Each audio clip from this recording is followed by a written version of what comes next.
If you want all of your data in one place, you need the Intuit ERP. I'm Damon John, and I run my growing business on Intuit Enterprise Suite. Learn more at intuit.com/ERP. We spend hours deciding what to buy, but there's a split-second decision that can make or break a sale. Do you have the trust to hit buy now? Agentic commerce is testing that moment more than ever. And that's where PayPal comes in. With 25 years of checkouts, 400 million consumer accounts globally, and the benefit of purchase and seller protection, all of which make sure wherever a purchase starts, it ends with trust. Built for payments, growth, and agentic. PayPal Open, built for all business. Visit paypalopen.com. Purchase and seller protections on eligible transactions only. Terms apply. See paypal.com/risk-management for details. Whatever your goal, trade, show, giveaways, client gifts, or team gear, 4imprint has the promo products to match. With thousands of options, from apparel and drinkware to tech and totes, it's easy to find the right fit for your brand and budget, with standout choices at every price point. And with their 360-degree guarantee, you can be 4imprint certain your order will show up just right on time. Explore more at 4imprint.com. 4imprint for certain.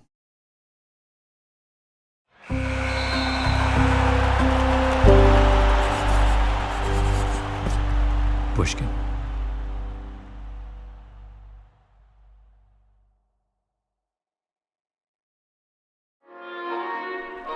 October 31st, 1935, Park Avenue, Midtown Manhattan. We greet you, friends, from the Advertising Club of New York City, and present another interesting luncheon meeting of this organization. The meal is served, grilled Boston scrod with crisp bacon, or breaded veal steak Vienna style, followed by old-fashioned strawberry shortcake. The plates are cleared away. The president of the club introduces the head table, a long row of distinguished gentlemen, and then the agenda of the day. The Olympics to be held in Germany in 1936. Forgetting the thought of every nation the world over. It seemed fitting then that we should go to our guest of the day. He gestures to a man sitting next to him with a fabulous, thriving mustache. Charles Hitchcock Sherrill. Why do we call on General Sherrill? First of all, he's an athlete himself. He's probably the only man who won 7 intercollegiate championships while attending Yale. He lists Sherrill's many accomplishments: his time as a diplomat, his training as a lawyer, his service in the New York National Guard. Probably, though, I should emphasize above everything else the fact that for 15 years he's been a member of the American Olympic Committee, International Olympic Committee. And we've asked him to come here to clear up the fog which some feel exists about this 1936 Olympic situation. And there is no better man to clear up this Olympic situation than Charles Hitchcock Sherrill.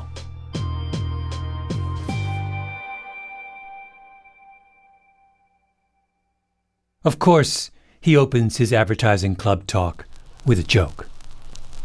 Your president has spoken as though I was dead and in a coffin, and he was speaking at the funeral.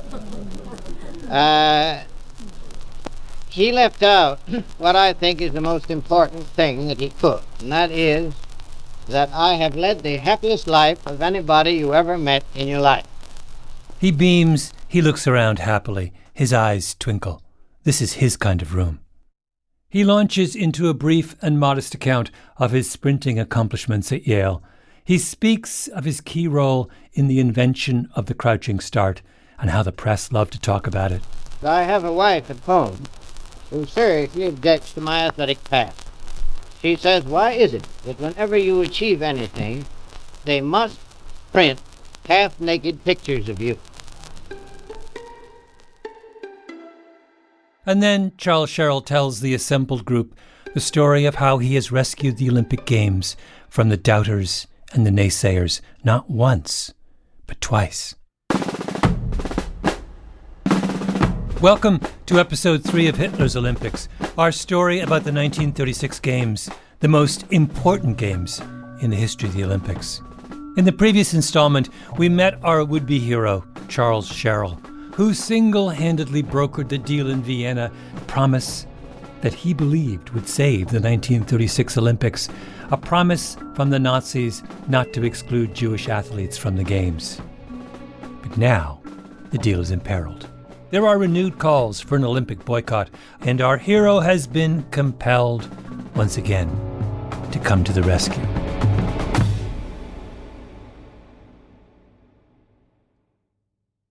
All human societies organize themselves into a pyramid, with ordinary people at the bottom and elites at the top. And the crucial thing about the world Charles Sherrill grew up in, America in the late 19th and early 20th century, is at the top of the pyramid is really, really small. It's a pinprick. It's basically rich white men. And if you are also handsome and a fraternity brother from Yale, so much the better. Charles Sherrill was all those things.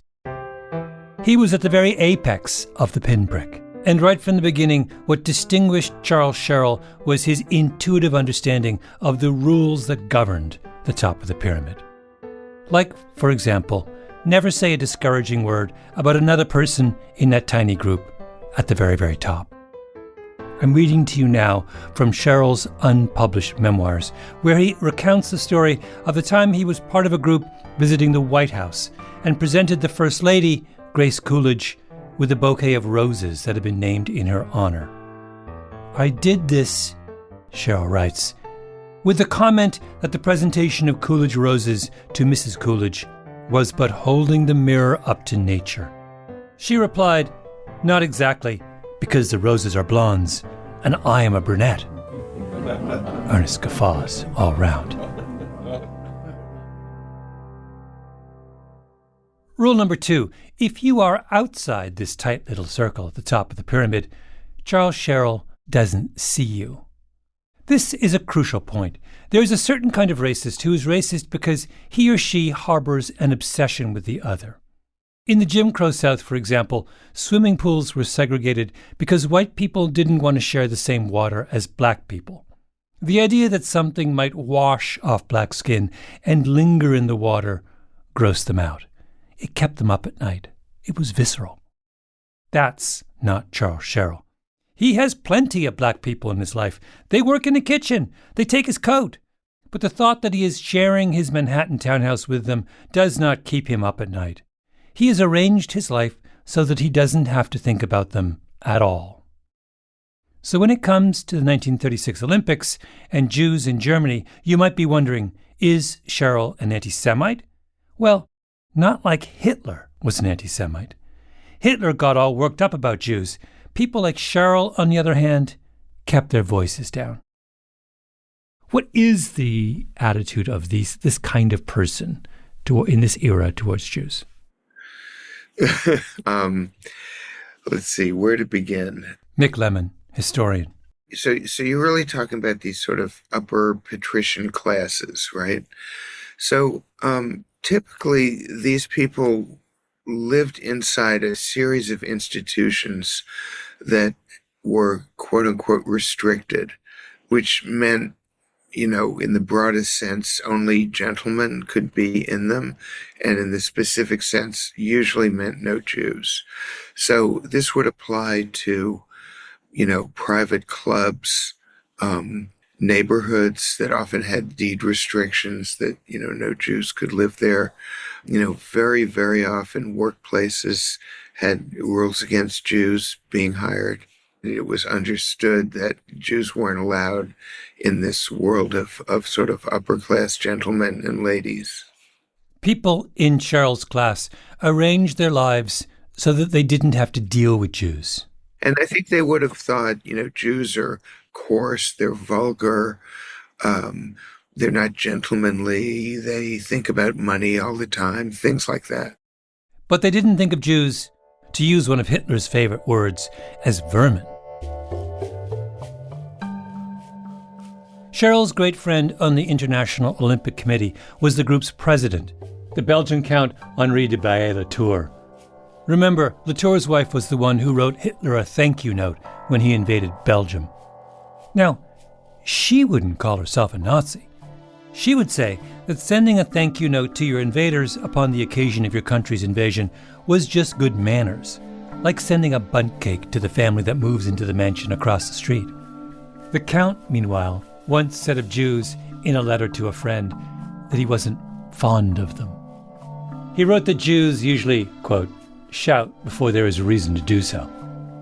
The Jews, in the view of the cultured men of the European aristocracy, were annoying and vulgar and a little bit exasperating. But the Count was quite clear that you couldn't ban Jews from the Olympics. Just because a particular race was annoying and vulgar didn't mean that they couldn't participate in, say, the long jump. People like Baillet-Latour and Charles Sherrill liked Jews in theory, but just not in practice, in contrast to the Nazis, who didn't like Jews in practice or in theory. In 1935, that distinction seemed important.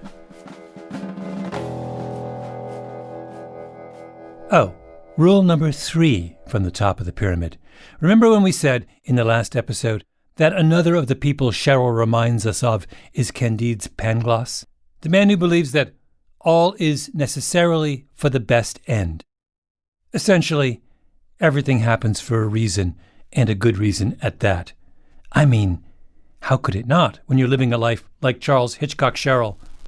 I have led the happiest life of anybody you ever met in your life. That's not just a statement of character and disposition. It's an ideological belief. He looks around at those who would question the status quo, radicals, communists, suffragettes, Jews, and he says, what are you complaining about? From where I sit at the top of the pyramid, the view is pretty great. Okay, final rule of pyramids, and maybe the most important. From his happy perch high up on the pyramid, Charles Sherrill constructs the following syllogism. If we are really happy with things just as they are, then what do we make of those at the very top, responsible for keeping things just as they are? We like them a lot. Charles Sherrill's great literary accomplishment, apart from the books he wrote about stained glass, was an ambitious work of history. He told the story of Otto von Bismarck, the 19th century strongman who unified Germany. Bismarck was a master strategist, steely character, enormous bushy eyebrows, a furious mustache, a jaw chiseled from the finest Bavarian granite, a row of medals on his crisply starched tunic. They called him the Iron Chancellor. And in his treatise, Sherrill compared Bismarck with his other great man crush, the Italian strongman Benito Mussolini. Il Duce, the inventor of modern fascism. Sherrill admired Bismarck, but Mussolini? For Il Duce, he had true passion. In the course of his research, he would visit Mussolini in his massive office. As he would write, "It is a fashion for writers upon Mussolini to describe this lofty room, devoid of all decoration, as an entirely appropriate background for this forthright statesman. Possibly they are right, but I see a wider, bolder background for him." Il Duce would come striding over, and Sherrill's heart would go all aflutter. Looking back on the memory, he wrote, "If he has known you several years, the greeting is pleasingly cordial, his Caesar-like features lighting up, and those piercing eyes softening into friendliness, and then a good, manly handshake." Was Sherrill's Bismarck and Mussolini a good book? Probably not. It got a 3-sentence review in the American Journal of Sociology, ending with the line, "Sherrill's special field of competence would appear to be handling and assessing columns of marching men. A lesser man would be crippled by a sentence like that, but not Charles Sherrill. because when Sherrill sent Mussolini his book, Il Duce liked it so much, he gave Sherrill the highest of all Italian military and civilian honors. He made him a Knight Grand Cross of the Order of the Crown of Italy, a gold star plus a striking right shoulder sash. Mussolini sent it in a box to New York, where it arrived in time for Sherrill's 25th wedding anniversary. A dinner at the Pierre Hotel with 142 guests, where the honor was pinned on Sherrill's chest by the Italian Consul General in the presence of the French, Argentine, Spanish, and Cuban ambassadors and Dutch, Swedish, Greek, and Czechoslovak ministers.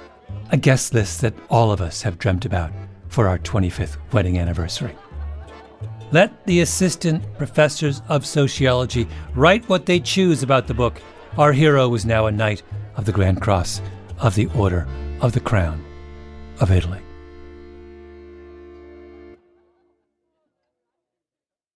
Now, think back to Dorothy Thompson, America's most celebrated foreign correspondent, who famously interviews Hitler in 1931 when he is on the cusp of power. Thompson's day job is not a lot different from Sherrill's. As part of his diplomatic duties or his role at the IOC, Sherrill goes around Europe meeting with heads of state and aristocrats. As a foreign correspondent, Thompson does the same thing. I'm sure they meet some of the same people. But she's not at the top of the pyramid. She was raised by a struggling preacher. Her mother died when Thompson was a child. Her life experiences haven't made her comfortable with power or left her thinking that the world is just fine the way it is. Quite the opposite. When Thompson got out of college, she immediately threw herself into the suffrage movement. She spent 3 years on that fight, and when it finally looked like women might get the vote, she decides, I want to find the next fight. And she buys a ticket on an ocean liner. And then she landed in Europe just as fascism was starting to build. The historian Sarah Churchwell. It's actually important that we all remember that fascism was by no means a German phenomenon, especially in the 1920s, or uniquely, certainly not a uniquely German phenomenon. And in the 20s, it's Mussolini, who of course gives it its name. So Thompson traveled to Italy. She encountered Italian fascists. She was educating herself about Italian and European fascism. She marries a Jew, a Hungarian writer, a radical. She meets his crowd, artists, writers, outsiders. This was an experience, a relationship that opened her eyes and her understanding to political conversations in Eastern Europe around the rising tensions and all of the volatility of the European political situation at that time. So by the time Hitler came into power in 1933, she'd spent a decade becoming pretty expert. Certainly for an American, she probably had a more nuanced understanding than virtually any other American of her generation, because she'd spent the best part of that decade living among Europeans who were breathing and debating and arguing and figuring out what these new fascist movements were going to mean. Mm-hmm. But I was curious. I want to go back to the thing about she starts with the suffrage movement, and I wondered whether that experience kind of permanently sensitizes you to the kind of the plight of the powerless in a certain way. Like, it might be really hard to be pro-fascist if you spent your early 20s fighting for women's suffrage, don't you think? Yeah, absolutely. So she had a strong sense of sympathy and identification with people who saw themselves as being an oppressed class, an oppressed minority. The point is that when Dorothy Thompson thinks of Mussolini, it is not to remark on his manly handshake and piercing eyes. And when she goes to see Hitler, she doesn't defer to him just because he's on the cusp of running Germany. She sees him for what he is, an angry, vicious demagogue. But if you are Charles Sherrill, looking at that same man, what do you see? You see someone very different.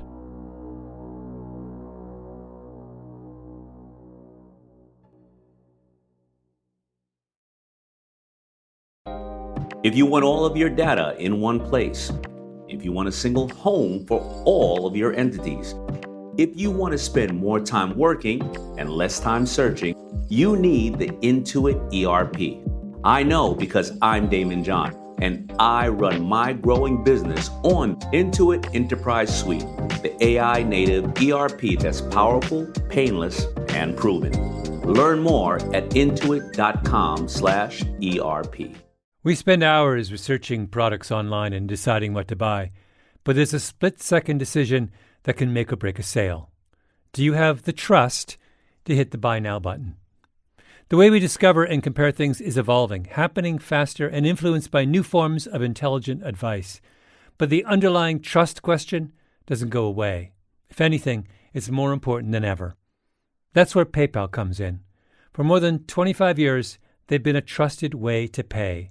And now PayPal can make the agentic era of commerce work for merchants, letting them maintain control of their brand, their customer relationships.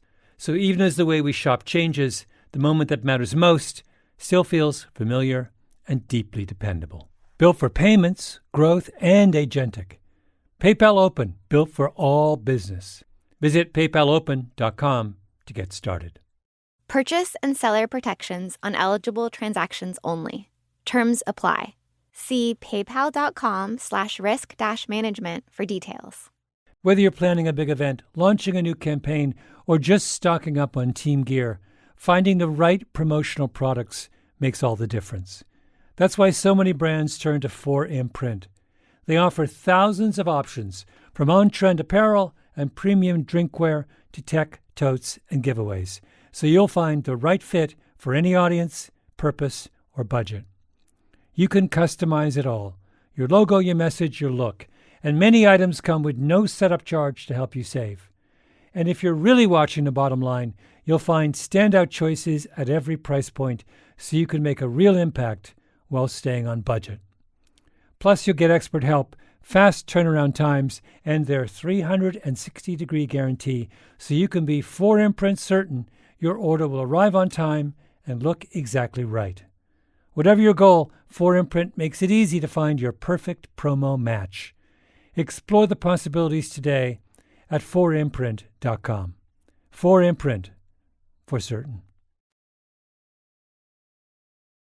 In the summer of 1935, the deal to save the games that Sherrill had hammered out in Vienna 2 years before is imperiled. The Germans had promised to keep their Olympic team open to Jewish athletes. But Nazi anti-Semitism is accelerating, and people around the world are threatening, again, to boycott the games. Sherrill is worried that his diplomatic masterstroke will come to nothing. He knows he has to act, and now he sees the mistake he made back in Vienna. He dealt with underlings. He realizes it's time to confront Herr Hitler himself. Does he go through Putzi, Hitler's Wagner-playing, Harvard-trained PR man? Probably. Putzi was always the point of entry for Americans wanting an audience with Herr Hitler. If Charles Sherrill had lived to see how things turned out with the Nazis, he would have edited his papers, particularly the chief offender, Scrapbook 35. That he would have buried in the backyard of his estate in the Hamptons, along with his Knight Grand Cross of the Order of the Crown of Italy. That's what people like Charles Sherrill did after the war, cleaned house. But Charles Sherrill died too soon. And so, there it remains, in the archives of the New York Historical Society. A love letter in 7 double-spaced typed pages. His Excellency Reich Chancellor Adolf Hitler received me at noon, August 24th, 1935, in his own private Munich residence. Let me first of all frankly confess that this will not prove a journalistic interview with Germany's chief of state.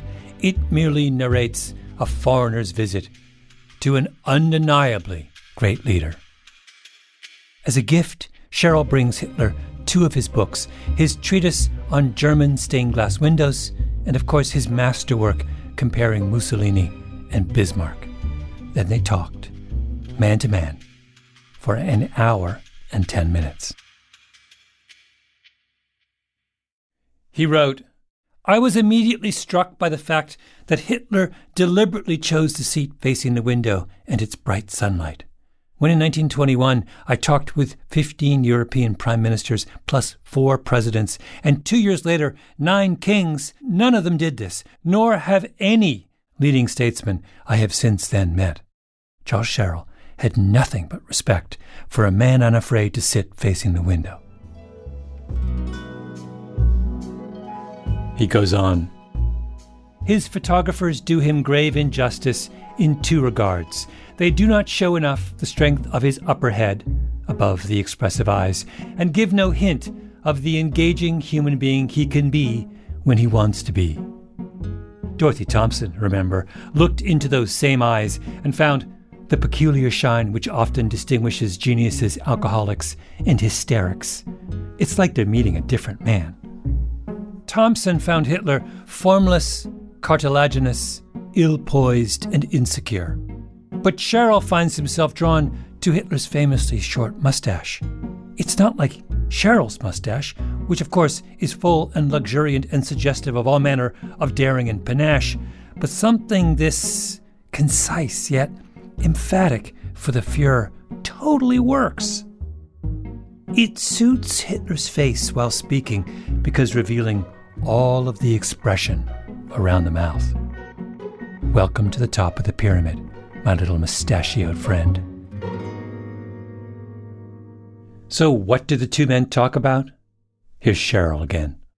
Because I am a member of the International Olympic Committee, we naturally spoke of our 1936 games scheduled for Berlin.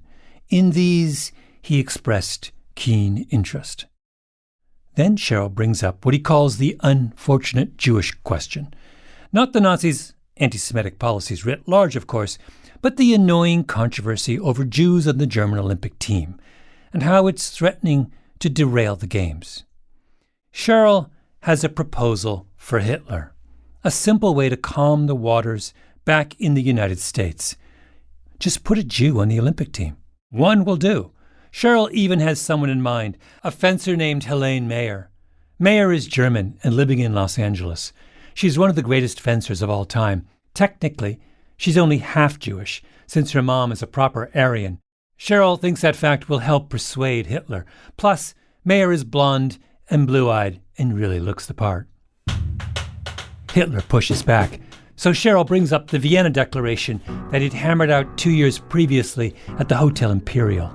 Germany's agreement in principle not to exclude Jews. Hitler says he's never heard of the Vienna deal. Sherrill is shocked. What? How is that even possible? He doubles down. Hitler responds, German sports are for Aryans only. Sherrill comes at him again. It's back and forth, back and forth. Later, in a note to Franklin Roosevelt's private secretary, Sherrill describes the scene. My book, Bismarck and Mussolini, lay before him, and he faced a fine Lembach portrait of Bismarck. It was a last chance. So I went right at him with the question, what would Bismarck, master of foreigners' psychology, do today? He was polite, but showed nothing. Had my appeal won? No sign. 2 titans duking it out at the top of the pyramid, mustache to mustache. It was dreadful nerve for me to tackle him in his own Munich home, but I am only a private citizen, and he can't eat me. Sherrill leaves the meeting. Has his bold gambit worked? Daring Herr Hitler to put himself in Otto von Bismarck's shoes? WWBD, what would Bismarck do? Sherrill dashes off a letter to his friend Bailly Latour. Prepare yourself, he says, for the very real possibility that all of my brilliant diplomatic stratagems in Vienna 2 years ago have come to naught. Please, speak to him, Sherrill pleads.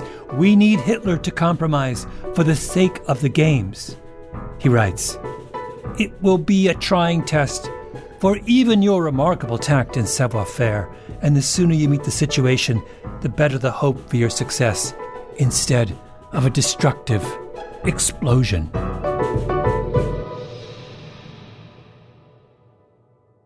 Did our hero endure a sleepless night? In his agonies, did he turn the essential question on himself? WWBD. What would Bismarck do if, say, Mussolini reneged on an agreement? But then, he gets a note in the mail. It's there in the famous scrapbook 35, a little embossed card inviting him to the Nuremberg rally in mid-September, the annual propaganda festival put on by the Nazi Party. I'm sure you've seen film clips, thousands of soldiers marching in lockstep, chanting Heil Hitler. Sherrill lives for moments such as these. Remember, even the American Journal of Sociology has noted his taste when it comes to columns of marching men. So he accepts the invitation from the Nazi Party. He packs an overnight bag. They offer him a ride on Hitler's train. He says yes.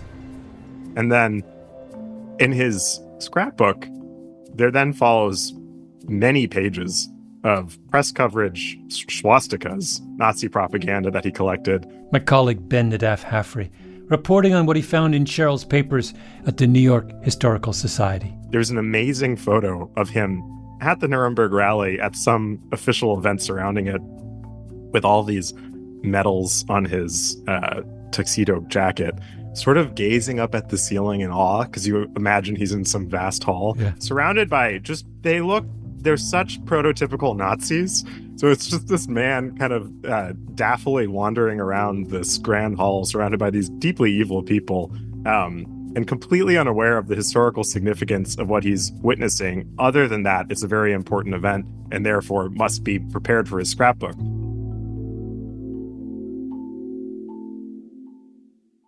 The 1935 Nuremberg rally is where Hitler announced the so-called blood laws, outlawing marriage between Aryans and Jews and stripping German Jews of their citizenship. It was the clearest articulation yet of the Nazis' murderous anti-Semitism, and for many Americans, Nuremberg put the conundrum of the games into sharp focus. If that's who these people are, can we really go there? But that's not how Sherrill sees it. So what does he do at the Nuremberg rally? He collects signatures. He, in his scrapbook, has autographs from people he met at the Nuremberg rallies that are scrawled on this one of the brochures from it describing what's going to happen on September 11th, 1935. And then there's all these pencil signatures from what I can only assume are prominent members of the Nazi Party. He's fanboying the Nazi Party. I don't think that Charles Sherrill would approve of a campaign to exterminate the Jews. I think all he can recognize is force, willfulness, and power. And so he understands that this will be a good one for the scrapbook or the after dinner toast. But there's something about that, the autographs thing, I found it's really chilling.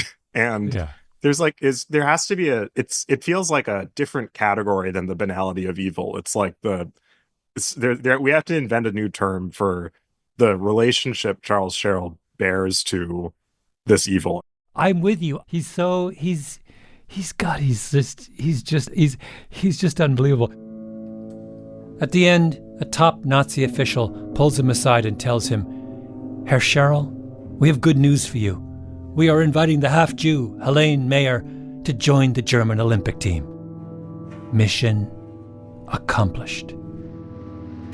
He sails for home on the SS Normandy, the largest and fastest passenger ship of its day. He steps off the boat and is mobbed by reporters. "I am more convinced than ever that America should take part in the Olympics," he says, "and I am probably the best friend the Jews have in America." Then he makes a threat. "I'm not here to stop any anti-Semitic waves, but I warn of the danger of such a development. If 5 million Jews in the United States can make 125 million Americans, pull the chestnuts out of the fire for the Jews in Germany." Jews, Sherrill is saying, shouldn't complain about anti-Semitism because that will cause anti-Semitism. Besides, have I not given you exactly what you wanted? Helene Mayer, a brilliant fencer and a Jewess, or at least the daughter of a Jew, which ought to count for something, right? Aren't you happy now? Charles Sherrill chose to resolve the dilemma of the pure competition in an impure place by layering a flimsy piece of wallpaper over the menace that was the Nazi regime and hoping no one will look underneath. Remember Dorothy Thompson's taxonomy of who goes Nazi? Mr. B. It's like she was writing with Charles Sherrill in mind. His code is not his own. It is that of his class, no worse, no better. He fits easily into whatever pattern is successful. That is his sole measure of value. Success. Nazism as a minority movement would not attract him. As a movement likely to attain power, it would. He goes home to his Manhattan townhouse, rests his weary head in triumph, and a week later takes the stage at the Advertising Club of New York City, where he will say, I have led the happiest life of anybody you ever met in your life.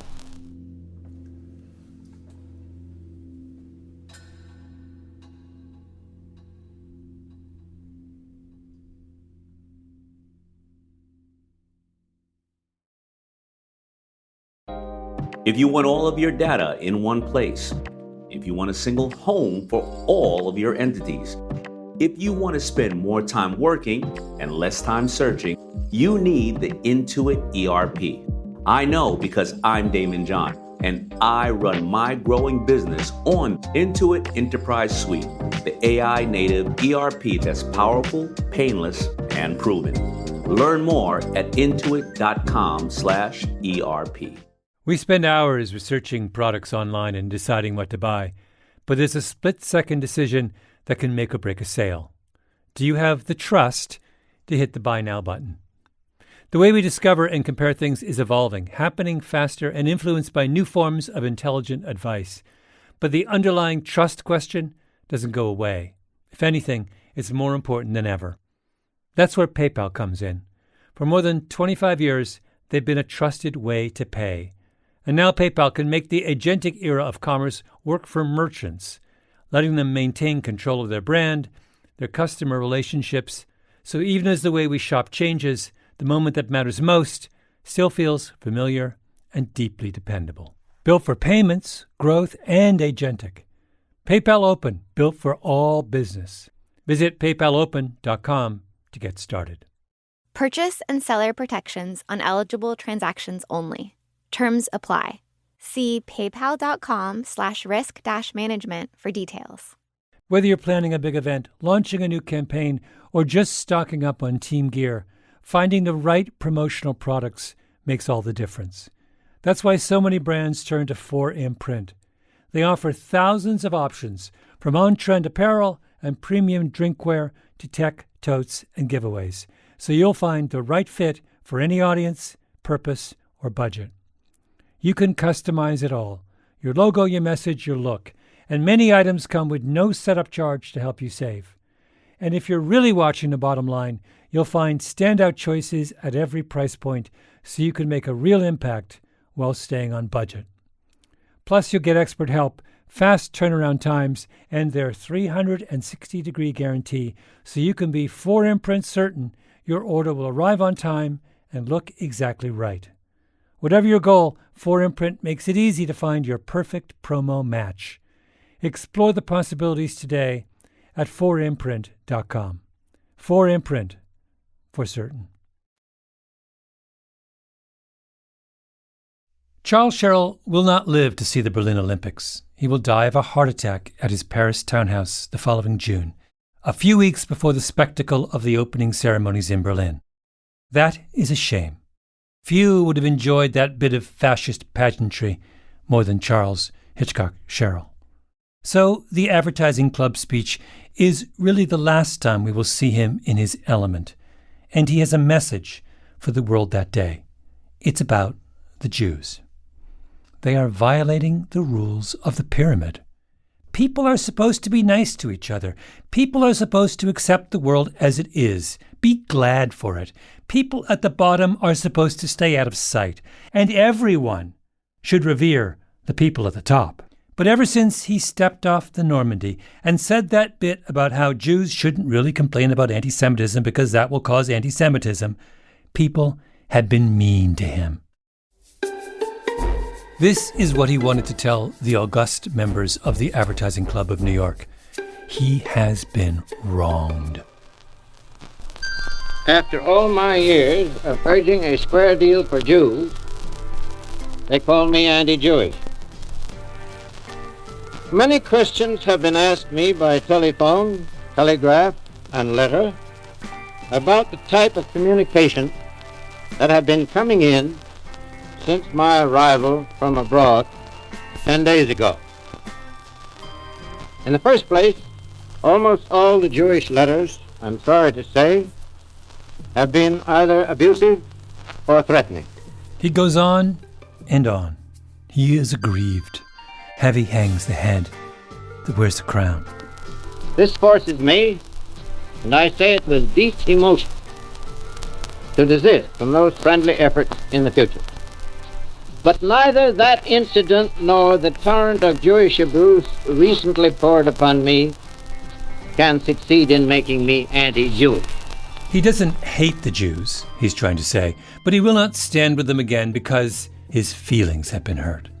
And then our wounded lion raises his heavy head and says, enough.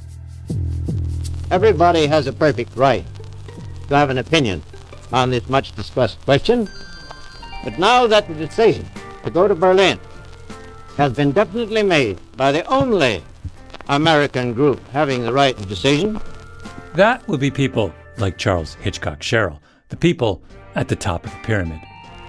it would be well to remember General Grant saying at the close of our Civil War, "Let us have peace." And with that, the room rises in loud agreement. On to Berlin. General Sherrill, you have quickened our democratic faith by telling us of that noble international democracy, the Olympic game. And let us run with patience the race that is set before us.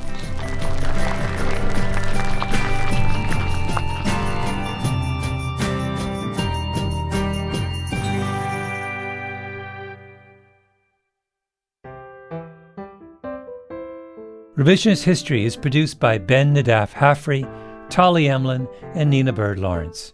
Our editor is Sarah Nix, fact-checking by Arthur Gompertz and Jael Goldfein. Original scoring by Luis Guerra, mastering by Flawn Williams, Sarah Bruguer, and Jake Gorski. Engineering by Nina Bird Lawrence. Our executive producer is Jacob Smith. Special thanks to Karen Shakurji. I'm Malcolm Gladwell.